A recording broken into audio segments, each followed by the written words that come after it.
मार्का हक में भारतीय फजाइया के राफेल तैयारे गिरे, एक नहीं दो। फ्रांसीसी कमांडर ने तस्दीक कर दी।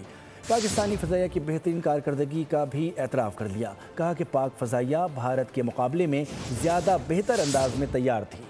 मोदी की ना, पूरी दुनिया की हाँ। भारत की एक और इंटरनेशनल बेइज्जती। फ्रांसीसी कमांडर भी पाक फजाइया के मुतरफ, राफेल गिरने का भी एतराफ़ कर लिया।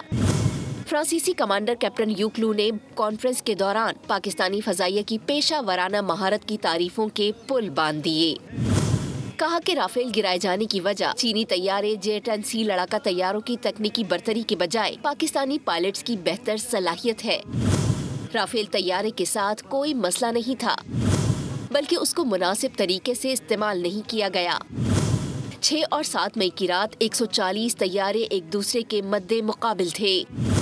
सूरत हाल बहुत पेचीदा थी, लेकिन पाकिस्तान ने सूरत हाल को बेहतर तरीके से हैंडल किया। सब्सक्राइब करें और बेल दबाएं ताकि कोई खबर रह न जाए।